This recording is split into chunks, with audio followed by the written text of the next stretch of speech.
Seguimos agora com a apresentação Navegar entre Culturas é o desafio da escola do século XXI, com a Silvia Bacher.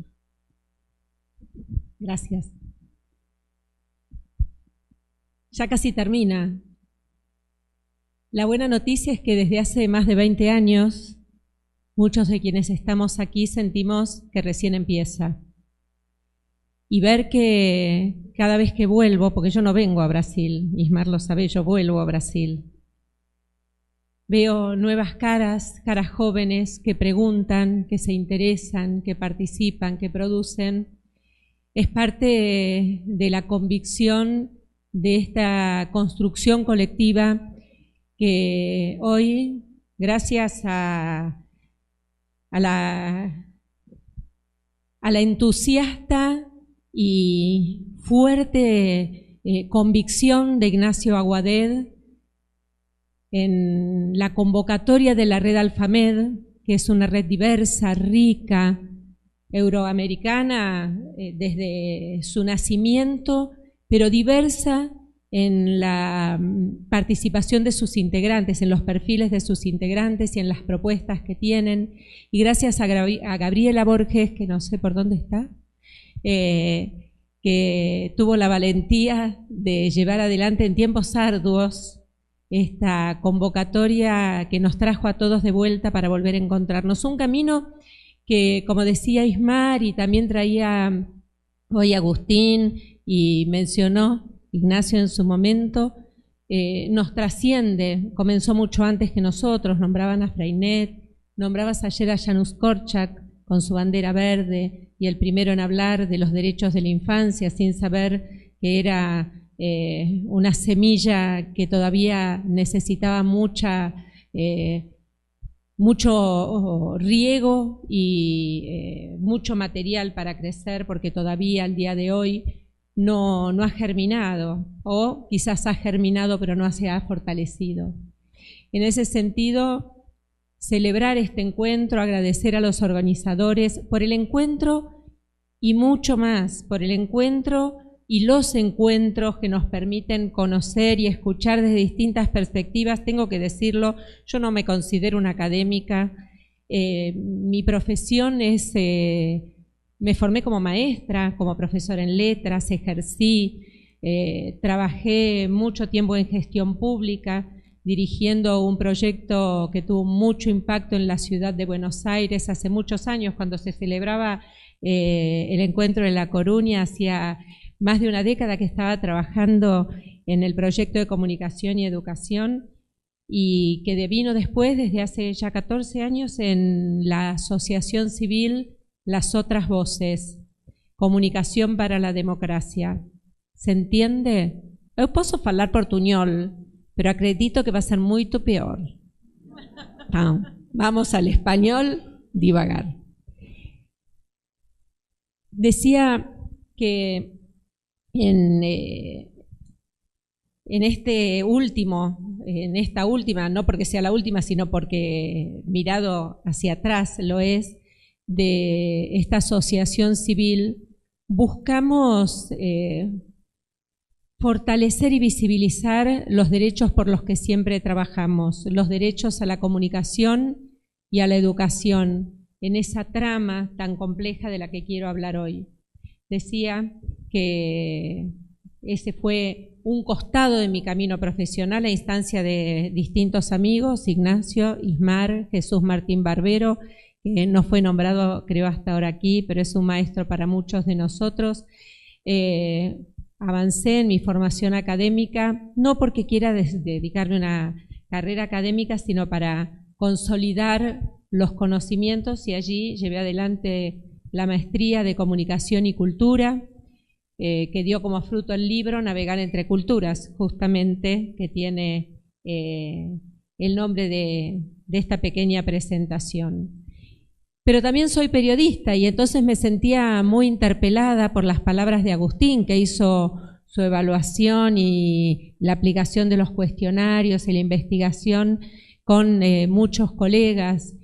Y ciertamente soy periodista fundamentalmente de manera recurrente. Vuelvo a trabajar en radio hace muchos años, conduzco el programa de educación de Radio Nacional de Argentina, que se llama En Boca de Todos, y un programa que es muy reconocido desde hace muchos años en una radio de la ciudad de Buenos Aires. Y los escucho y pienso, ¿por qué estamos acá? Me lo vuelvo a preguntar. Creo que eso es lo que hace que nunca me vaya del campo, Ignacio. Me quedo porque vuelvo a decir que tenemos el desafío de hacer de este mundo un lugar más justo, más digno, más feliz para las nuevas generaciones. Y eso no está sucediendo. Estamos siendo testigos, partícipes, protagonistas, como quieran llamarlos, de un mundo de gran inequidad. Un mundo y un territorio, porque América Latina es un continente de las mayores inequidades y desigualdades, donde las tecnologías no es que lo potencian, pero sí nos lo muestran. Conocer el dato, por ejemplo, que en el mundo, no sé si ustedes sabían, pero en tanto 4.500 millones de personas del total de la población mundial tiene acceso a inodoros o letrinas, 4.500 millones, la Organización Mundial de la Salud advierte que 6.000 millones tienen celulares. 1.500 millones más de personas tienen dispositivos celulares por sobre los 4.500 que tienen letrina o inodoros. Debería ser una selfie de la humanidad mostrar esta humanidad sin inodoros ni letrinas, pero con celulares, con armas de fuego al alcance de la mano. Están ustedes al tanto de esto, pero sin educación para abordar nuestro tiempo. Esta debería ser una tendencia, un trending topic, pero es invisible. Vemos lo que nos muestran y ahí la importancia de comprender qué miramos, cómo miramos, pero ¿para qué? Para poder comprender y poder transformar.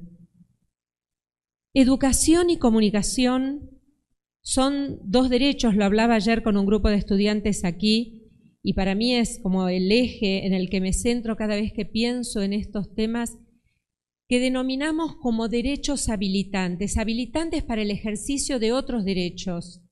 Y toda la información que se estuvo trabajando durante 3, 4 años en Alfamed, que hoy toma, y en breve serán conocidos en distintas publicaciones, los artículos de muchos colegas de la región, nos permiten tener información fundamental, insuficiente. Insuficiente porque la transformación no va a venir per se, si no se va a producir una alquimia entre la academia y el afuera. ¿Por qué la escuela es ese lugar que todos miran a la hora, y miramos, a la hora de pensar la transformación social? ¿Porque es el único lugar? Sí, muchos dicen la crisis de la escuela, el desastre que sucede en la escuela es un barco a la deriva, y en realidad lo que no podemos ver es que ese barco es parte de una trama mucho más amplia, que es la que está a la deriva. Una trama que está atravesada, diría Jesús Martín Barbero, por el caos, dirían otros por mutaciones, por transformaciones, pero me gustaría traer la palabra de Edgar Morán cuando dice: un mundo agoniza, pero otro aún no consigue nacer. Estamos a la deriva, pero no estamos desesperados ni estamos perdidos. Necesitamos estar comprometidos, entender que las paredes de las escuelas se han vuelto porosas. No es la escuela la única institución que educa. Los estudiantes, los no estudiantes, aquellos que en Argentina con muy mal criterio se los llama los ni, ni estudian ni trabajan, que han dejado la escuela y no buscan trabajo porque no lo van a encontrar. Son los desafíos que tenemos cuando pensamos en esta escuela, que no es la única escuela que enseña, que educa, que creemos que los dispositivos todos, que las redes son las que van a brindar la oportunidad. Pero si no garantizamos aspectos fundamentales que tienen que ver con el reconocimiento del otro, con la importancia del trabajo, con la importancia de cada uno de esos niños y jóvenes, difícilmente el barco encuentre su rumbo en tiempos no tan largos, breves no van a ser. Pero esos tiempos van transcurriendo con muchos aportes, entre ellos los de la red Alfamed a través de sus investigaciones. Vivimos en una sociedad, decía, de grandes inequidades, de cambios, de incertidumbre. Cuando hablamos y escuchamos hablar, más que cuando hablamos de los adolescentes, tanto dentro de la escuela como fuera de ella, los periodistas tenemos mucha responsabilidad en esto, se los muestra con aspectos que los vuelven estereotipos de violencia. Se habla de bullying, se habla de acoso, se habla de consumos, como si todo esto surgiera en una trama recortada que se inserta en la escuela y en ellos, y nos perdemos la mirada de la trama. ¿Cómo llegan a manifestarse y por qué todas estas situaciones que los dispositivos tecnológicos y fundamentalmente las redes sociales visibilizan y ponen de manifiesto? ¿Por ellos? ¿Solo por ellos? ¿Es trabajando solamente con los jóvenes y los adolescentes, en este caso, desde dónde se va a poder transformar esta realidad? Lo creo muy difícil. ¿Por qué? Porque vivimos en una sociedad inequitativa, con múltiples violencias, que les habla constantemente como consumidores.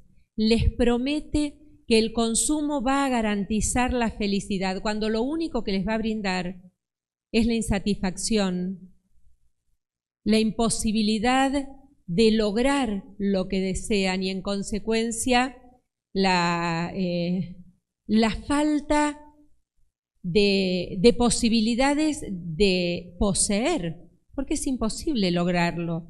El consumo simplemente vuelve a ofrecer, como lo hicieron muchas otras épocas, espejos de colores inalcanzables. ¿Qué genera esto? Bueno, en parte, estas situaciones que después los medios tomamos y mostramos recortadas y delgadas, que tienen que ver con las violencias, pero que no empiezan en ellos.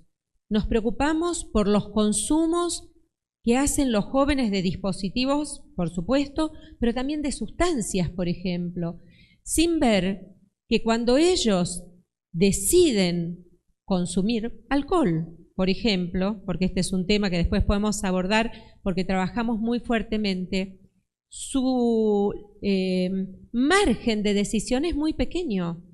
Hubo tantos mensajes, tantos valores, tanta información transmitida desde los medios de comunicación, desde las publicidades, desde la construcción que se hace del consumo, que cuando ellos dicen quiero, hay siempre también en esta trama ciudadanos dispuestos a abrirles la puerta. Si está prohibida la venta a menores de 18, siempre va a haber alguien en una venta online o en un supermercado que les facilite. Siempre va a haber algún adulto que no quiera mirar, sea un docente, sea una mamá o un papá.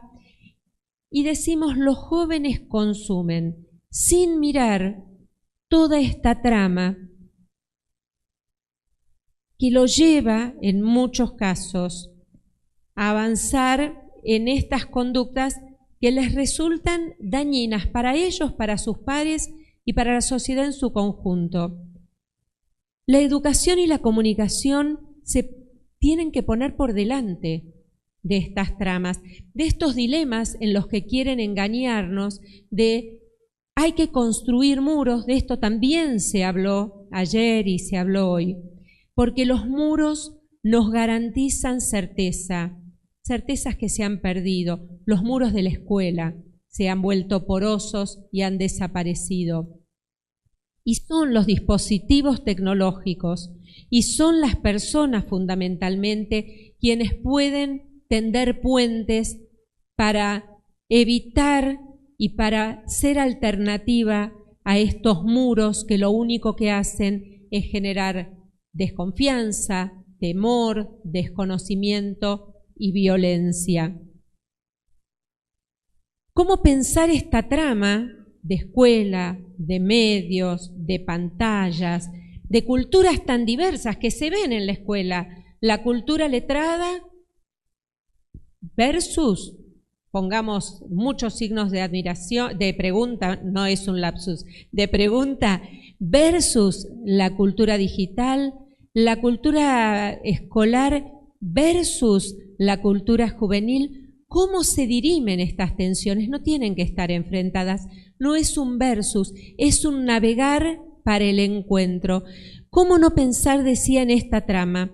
Otro dato de la Organización Mundial de la Salud que nos dice que los casos de depresión aumentaron casi un 20% en la última década, convirtiéndose en la mayor causa de discapacidad en el mundo. Hablamos de adolescentes, hablamos de niños y pensamos de manera recortada en estas temáticas. En Argentina, de acuerdo a las últimas cifras, el suicidio tiene una tasa 2 puntos mayor a la cifra de muertes por homicidio. No podemos no pensar en los derechos a la comunicación y a los derechos a la educación como derechos habilitantes. Este camino, que se inició hace muchos años, necesita imprescindiblemente de la palabra. El diccionario de Gran Bretaña, el diccionario Oxford, informó en el año 2015 que la palabra más utilizada en las redes sociales no fue una palabra. ¿Saben qué fue? Un emoticón. Un emoticón, paradójicamente, el que se ríe con lágrimas porque se muere de risa. Necesitamos la palabra, por supuesto necesitamos la imagen y los nuevos modos y las nuevas prácticas culturales de comunicación.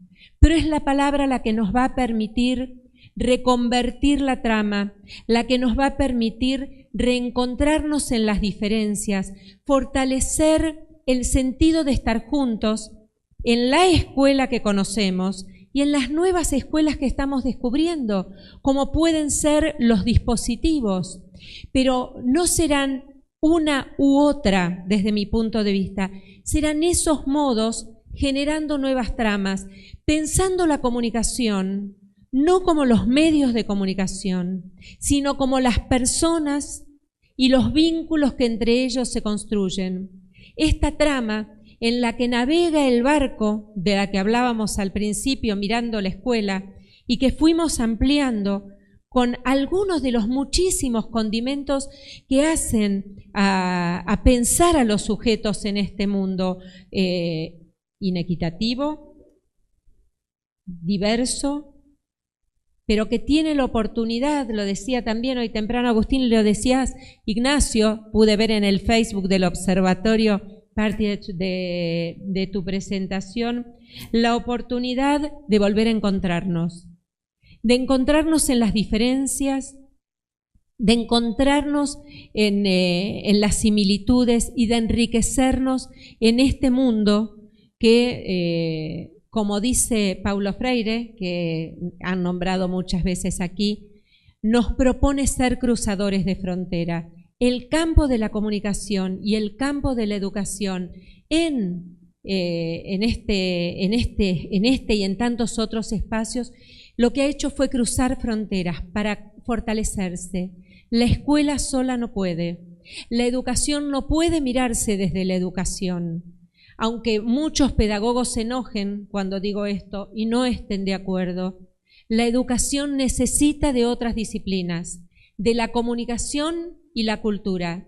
Si no, ese barco va a demorar muchísimo tiempo más. Y en el medio, son muchos los jóvenes que no tienen otra posibilidad de acceder a la educación más que la escuela y la escuela pública, los que quedarán navegando a la deriva. Por una comunicación y una educación más fuerte, porque son derechos imprescindibles, vuelvo a agradecer esta oportunidad de estar aquí en esta Minas Gerais que nos ha recibido con los brazos abiertos.